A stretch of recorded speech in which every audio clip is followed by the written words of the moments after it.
Good evening students.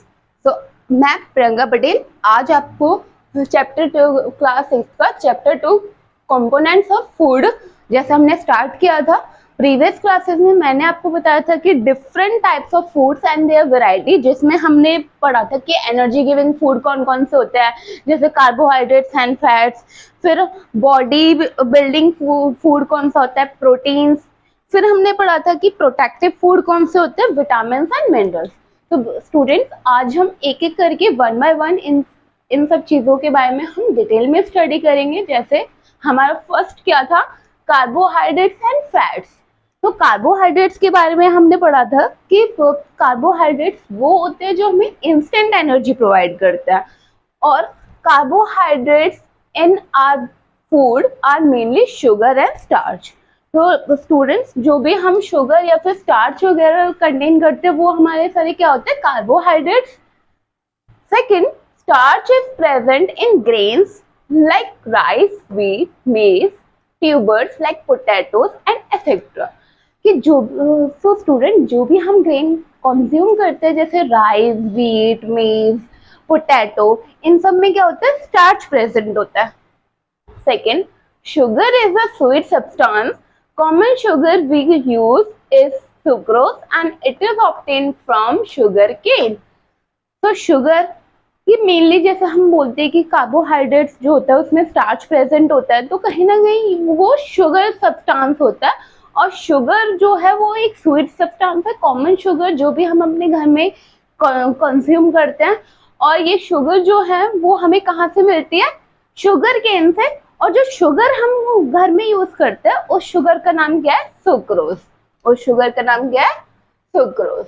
तो second, अब fats के बारे में हमने पढ़ा था कि they are stored energy resources, कि हमें कभी भी जब एनर्जी की जरूरत पड़ती है तो हमें कौन एनर्जी प्रोवाइड करते हैं, फैट्स। तो यहाँ पे भी fats are stored energy resources.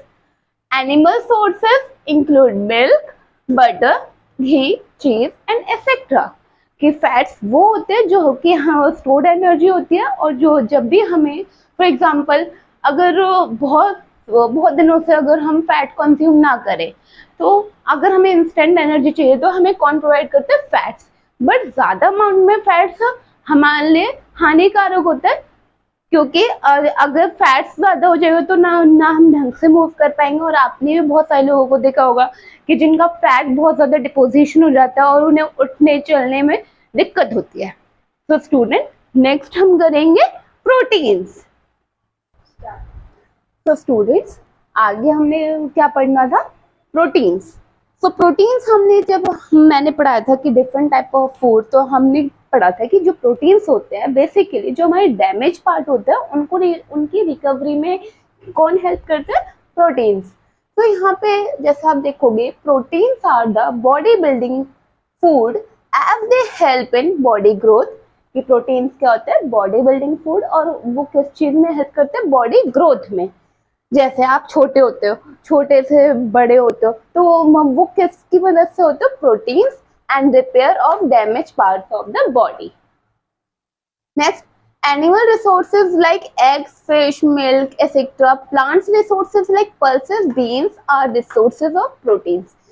कि प्रोटीन्स के रिसोर्सेज क्या, अगर हम एनिमल सोर्सेज की बात करें तो प्रोटीन्स हमें किस चीज से मिलता है, कि एग्स, फिश, मिल्क।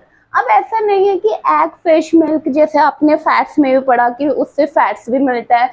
तो हो सकता है कि एक से ज्यादा चीजों में जो भी हम ऑब्टेन कर रहे हैं उसमें हमें प्रोटीन्स भी मिले, फैट्स भी मिले, और इवन हो सकता है उसी चीज से हमें कार्बोहाइड्रेट्स भी मिले। सेकेंड, अगर प्लांट्स की बात करें तो प्लांट्स रिसोर्सेज क्या किए हुए, pulses, beans are the sources of proteins. कि भाई हाँ जो भी हम पल्सेस वगैरह या फिर बीन्स वगैरह कंज्यूम करते हैं उससे हमें प्रोटीन मिलता है। And protein are the broken down by the digestive system into amino acids and which can be absorbed into the blood. तो जब प्रोटीन हम कंज्यूम करते हैं अपने फूड वैरायटी के साथ, तो प्रोटीन अब ऐसा तो नहीं है ना कि हमारी बॉडी जब मतलब कि सीधे प्रोटीन को ही डाइजेस्ट कर लेगी। जब प्रोसेस होता है डाइजेशन ऑफ फूड का, तो प्रोटीन की सिंपल यूनिट क्या होती है कि प्रोटीन किस में टूट जाता है, अमीनो एसिड्स में। सिंपली अभी आप अमीनो एसिड्स पढ़ो कि जो प्रोटीन है वो अमीनो एसिड्स में डाइजेस्ट होता है, एंड जैसे जैसे आप हायर क्लासेस में जाओगे तो आपको इसका फर्दर प्रोसेस पता लगेगा। और फिर बाद में जो ये अमीनो एसिड्स है वो किस में एब्जॉर्ब हो जाता है, ब्लड में मिक्स हो जाता है। और आपको भी पता है कि ब्लड एक ऐसा सोर्स है जो पूरी बॉडी में फ्लो करता है। तो प्रोटीन्स हमारे different different parts of the body को जहाँ जहाँ रिक्वायर्ड होते हैं, जहाँ जहाँ अगर कोई भी बॉडी का पार्ट है जो रिपेयर करना भाग गया तो उसकी मदद से रिपेयर हो जाता है। नेक्स्ट हम करेंगे गाइस विटामिन एंड मिनरल्स। तो स्टूडेंट नेक्स्ट हमारा क्या है, विटामिन एंड मिनरल्स। तो विटामिन एंड मिनरल्स में हमने पढ़ा था कि दे आर प्रोटेक्टिव फूड, और मिनरल्स में हमने पढ़ा था कि minerals they are they give us resistance to our germs causing diseases.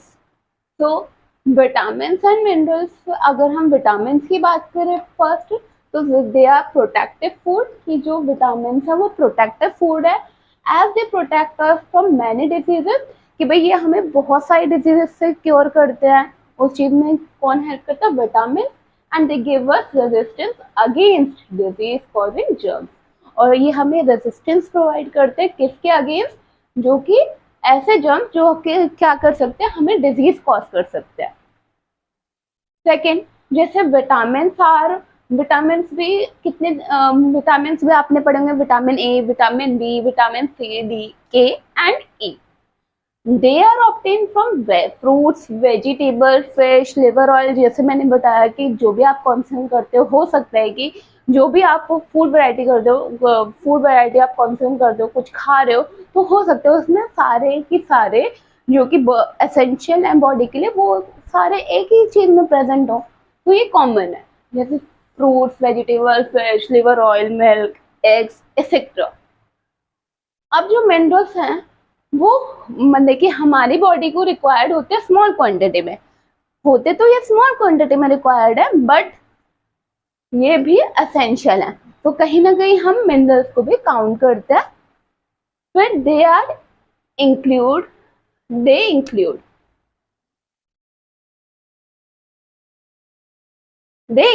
Sodium, calcium, potassium, iodine and phosphorus.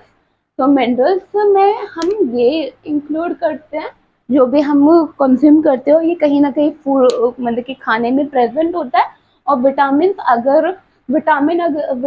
A, B, C, D अगर हम ठीक से नहीं लेते हैं तो इनकी भी अलग अलग अपने डेफिशिएंसीज हैं जो कि हमारी बॉडी की सिम्टम्स शो कर देती है।